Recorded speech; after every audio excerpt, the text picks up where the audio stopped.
volvemos a citarnos con Fernando Navarro García. Hola, Fernando. Hola, Raquel. Muy buenas tardes a todos. Para hablar en este caso, Fernando, de un personaje de luz, de los que nos gustan. Efectivamente. Helmut Graf von Moltke. Es un personaje histórico bien conocido para cualquiera que conozca la historia de Europa y particularmente la de Alemania, porque es descendiente de una familia de militares y de políticos importantes, ¿no? Pero bueno, su fama no viene por ser bisnieto de quien fue, sino por ser exactamente el tipo de persona de luz que se opuso desde el primer momento al nazismo, de Hitler y de los suyos.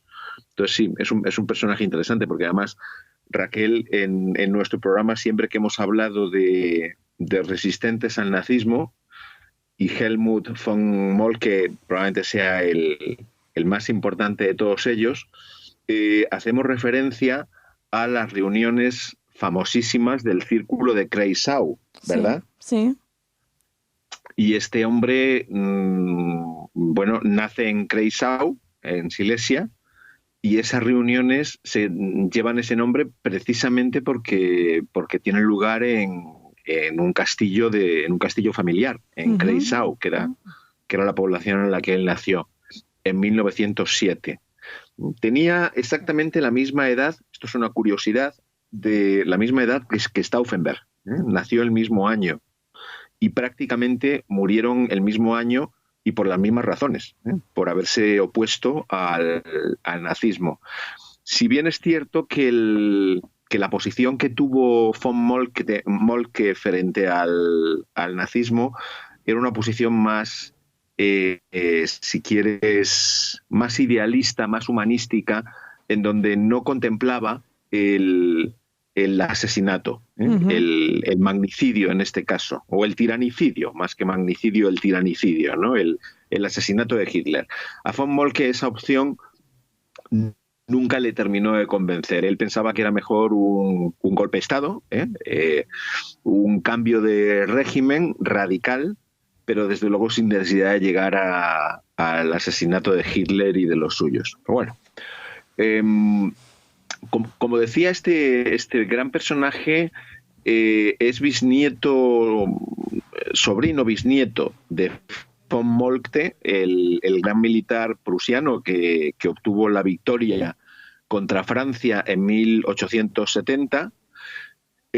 Su madre era inglesa, de ahí que él siempre primero conociera profundamente la cultura inglesa, la historia inglesa y la mentalidad inglesa, algo que no ocurrió con una gran parte de la cúpula nazi, empezando por el infame von Ribbentrop, que fue el embajador, como sabemos, de los nazis en Reino Unido durante los años previos a la guerra, y que estaba convencido de conocer perfectamente la mentalidad inglesa y que desde luego no dio ni una. Afortunadamente, ya digo, porque eso al final, entre otras cosas, supuso la derrota de Alemania.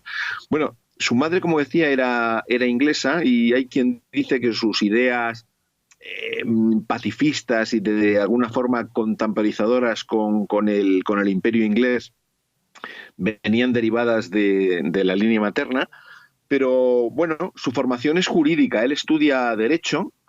Es un personaje, además, que si alguien tiene interés, si quiere buscar imágenes del físico, ¿no?, de von Moltke, era un personaje que tiraba a espaldas, porque llamaba mucho la atención. Era un hombre que medía casi 2 metros de altura, era muy apuesto, incluso para los cánones actuales de belleza, un hombre muy culto, muy preparado, con una formación muy, muy sólida, no solamente jurídica, sino humanística en un sentido muy amplio de la palabra, y desde luego un gran diplomático.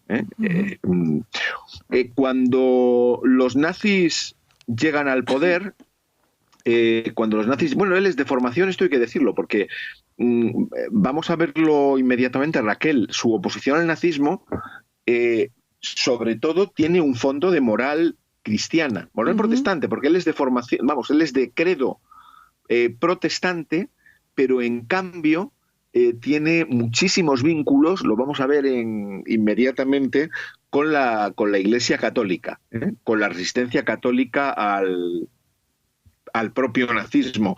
Sin ir más lejos, von Moltke es el que difunde fuera de Alemania las hojas, los pasquines informativos que había impreso y difundido los jóvenes de la Rosa Blanca. Ajá. Fueron asesinados también, fueron ejecutados por el infame juez Freisler, que es el mismo que le sentencia Que le condena a él y a tantos otros. Es precisamente von Moltke en que, aprovechando uno de sus viajes, porque él desde 1939 a 1944, o sea, prácticamente durante toda la guerra, está trabajando, es una pantalla que tiene, como asesor legal dentro del Abwehr, que es la oficina de espionaje que tenían los nazis.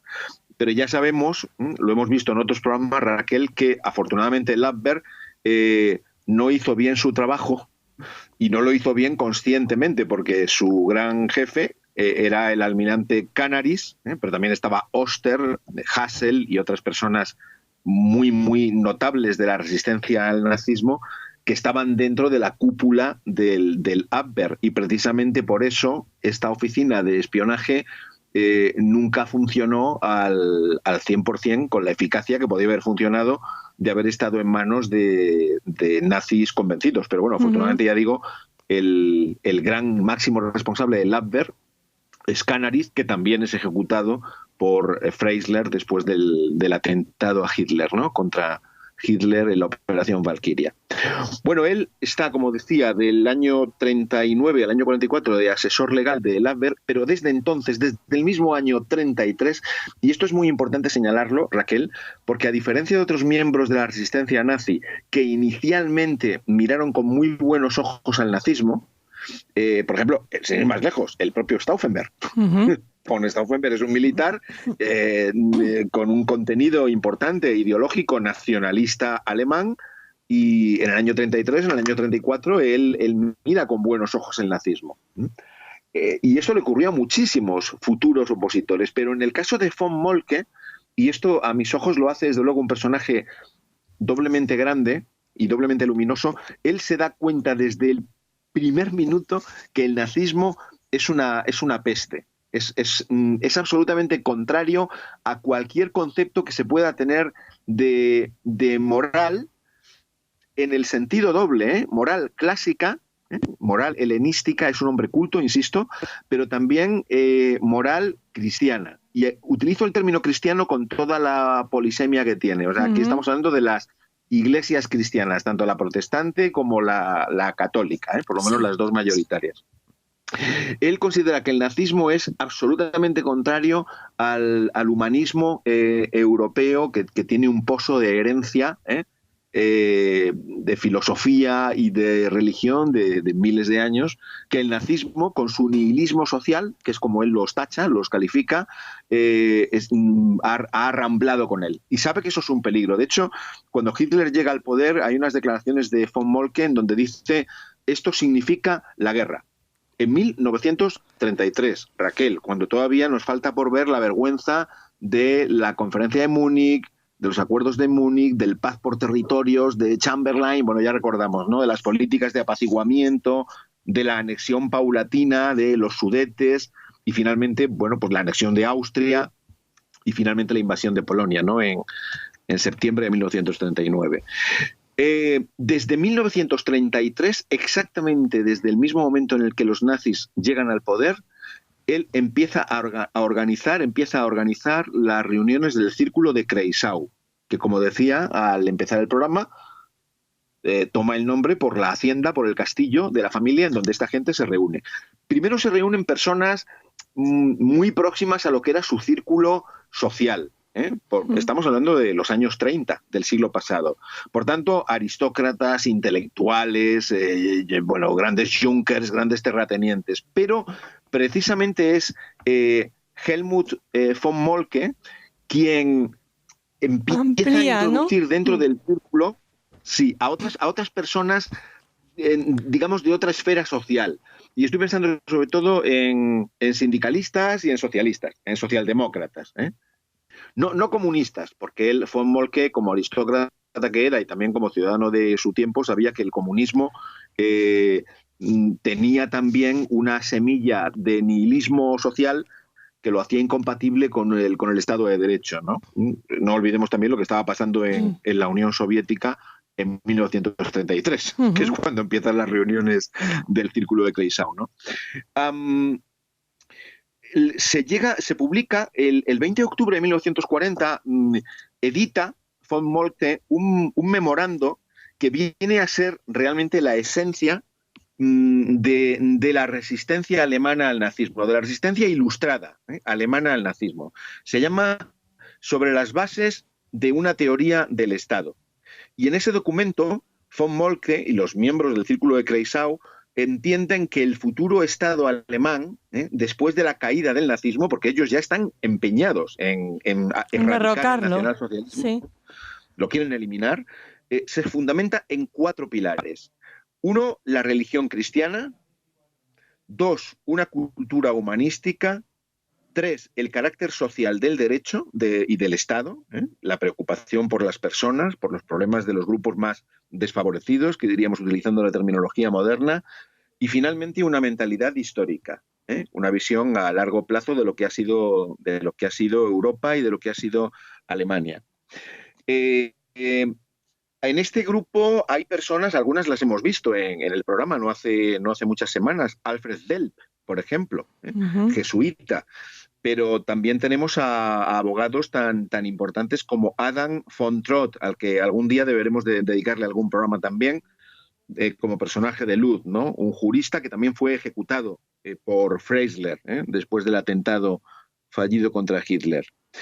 En 1941, cuando Alemania ya se sabe, y esta gente recibe información porque, insisto, están dentro del propio Abwehr, claro, están dentro del poder, del círculo de poder del nazismo, ya son conscientes de los asesinatos masivos de judíos en Polonia, pasan ya de elaborar memorándum que han estado haciendo hasta el momento, unas reuniones como muy tertulianas y muy civilizadas, y ya se empiezan a plantear en firme dar un golpe de Estado. En este punto, como antes decía, von Moltke no está por la labor de asesinar a Hitler.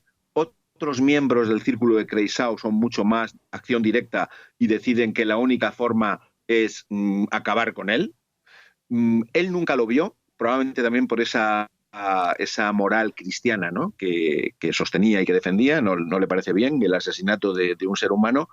Pero otros miembros del círculo sí. De hecho, se planean varios atentados fallidos contra Hitler en este intervalo de 2 años. Bueno, él no está por la labor del golpe, pero en enero de 1944, poco antes del futuro atentado de Stauffenberg, poco antes de que se formalizara la Operación Valkyria, él da un soplo a Otto Kiepp, otro miembro de la resistencia, que él sabe, por supuesto que tenía, insisto, en el Abwehr, en la oficina del espionaje alemán, sabe que van a detener a Otto Kiepp como miembro de la resistencia. Y entonces le da el soplo a Kiepp, le dice, oye, van a por ti los de la Gestapo, escapa si puedes. Bueno, no le da tiempo, pero atrapan tanto a Kiepp como al propio von Moltke. La verdad es que a Moltke lo detienen sin saber muy bien por qué lo detienen.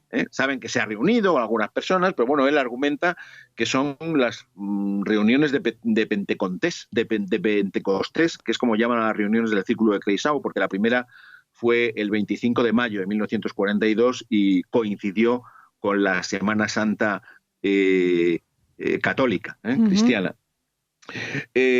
No hay pruebas directas que le incriminen desde que está detenido en enero de 1944 hasta que lo ejecutan en enero de 1945. En ese año no se encuentran pruebas incriminatorias de su participación en ninguna conjura.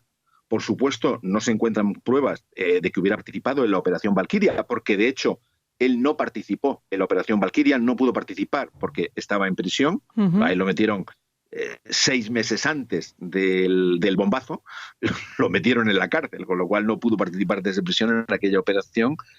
Pero Freisler, que era un anticlerical radical, aparte de un nazi furibundo. Recordemos, porque a Freisler sí lo hemos tratado en nuestro programa, como personaje de oscuridad, el juez que lo sentenció a muerte, que Freisler se había forjado en la Unión Soviética, en el bolchevismo más radical. Y los nazis en este aspecto sí compartían con el comunismo soviético, su anticlericalismo más brutal y más descarnado.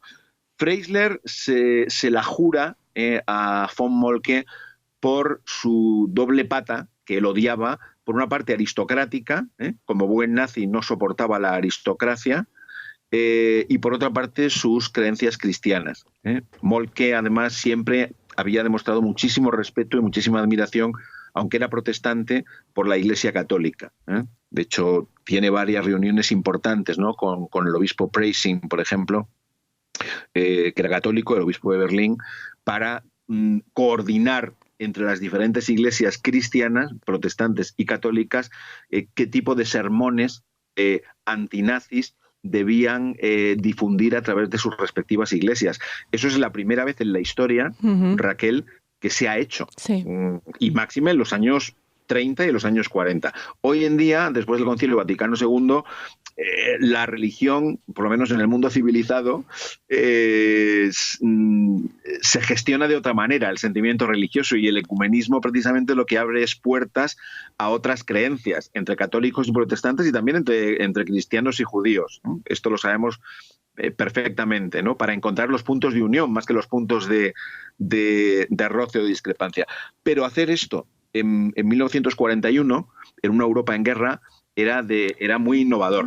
Y muy valiente también, ¿no? Enfrentarse. Y muy valiente, muy valiente. Y de hecho es lo que a él le supone la pena de muerte, porque Freisler no consigue encontrar pruebas incriminatorias de su participación en ningún atentado, en ninguna conjura. Había sido el principal líder, si quieres, moral, que aglutinó a las diferentes ramas de la oposición al nazismo. Ya lo hemos visto, las más activas, las más beligerantes de Stauffenberg, pero también las más ideológicas, las más conceptuales, las más humanísticas.